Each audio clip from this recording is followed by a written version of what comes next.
शहर की यातायात व्यवस्था एक बार फिर सवालों के घेरे में है। सोमवार दोपहर हुए भीषण ट्रैफिक जाम शहर के मुख्य चौराहे पर लगे लंबे लंबे जाम में एम्बुलेंस फंस गई। कई बार मदद की गुहार लगाने के बाद भी रास्ता नहीं मिला। जब तक वाहन जाम से निकल पाया तब तक मरीज ने रास्ते में ही दम तोड़ दिया करते हैं। परिजन मजबूरी में शव को वापस घर लेकर लौट जाते हैं। निजी लोगों को ट्रैफिक संचालन का जिम्मा देकर बढ़ा विवाद। स्थानीय लोगों का कहना है कि यातायात प्रभारी ने शहर के कई जगह पर निजी व्यक्तियों को तैनात कर ट्रैफिक व्यवस्था संभालने की जिम्मेदारी दे रखी है। परिणाम स्वरूप ट्रैफिक व्यवस्था पूरी तरह चरमराई हुई है। आखिर यातायात प्रभारी कब तक ऐसी लापरवाही से जनता की जान जोखिम में डालती रहेंगी? क्या निजी लोगों को खड़ा कर शहर की जेब में डाका डलवाया जा रहा है? शहरवासियों में भारी आक्रोश है और लोगों ने कलेक्टर और एसपी से ट्रैफिक सिस्टम की समीक्षा करने और यातायात प्रभारी की भूमिका की जांच करने की मांग की है। शहर में पिछले कई महीनों से ट्रैफिक जाम एक बड़ी समस्या बनी हुई है। स्कूल समय, ऑफिस आवागमन और बाजार क्षेत्रों में अक्सर वाहनों की लंबी कतारें देखने को मिलती हैं। सड़क मार्ग पर चल रहे राहगीरों ने शासन प्रशासन पर लगाए आरोप। आज मेरे सामने ऐसी हृदय विदारक घटना हुई, ऐसे लोग कलप रहे थे।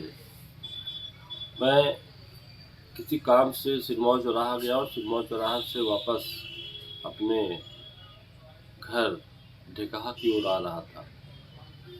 काले चौराहा से लेकर ढेकहा तक लगभग 7 बजे के आसपास इतना ज़बरदस्त जाम लगा हुआ था और इसी जाम के बीच में एम्बुलेंस एक फंसी हुई थी। एम्बुलेंस फंसी हुई थी तो उसको कोई रास्ता नहीं दे रहा था, साइड नहीं दे रहे थे। पुलिस का न पता था न रहता था। तो मेरा जिम्मेदारों से केवल यही कहना है कि यदि आप उस घटना को देखते, मरीज के परिजन बाहर निकल कर रास्ते के लिए हाथ जोड़ रहे थे। वहाँ पर मेरी आत्मा कांप गई कि कहाँ गया यहाँ का यातायात प्रशासन। यातायात प्रशासन केवल हेलमेट और पैसा इकट्ठा करने में जुटा हुआ है।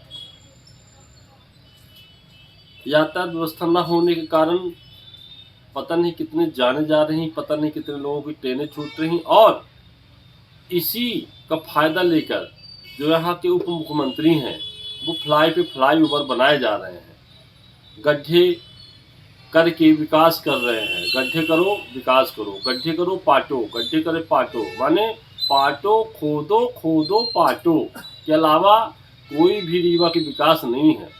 हमारे हर जगह मोहल्ले में, यदि आप किसी मोहल्ले में सुबह गए हैं, सुबह घर से निकले हुए हैं, तो शाम के यदि आप अपने घर जाएंगे तो पता चलेगा कि आपको पैदल ही जाना पड़ेगा, क्योंकि दोपहर में वो खोद खाद के बराबर कर देते हैं।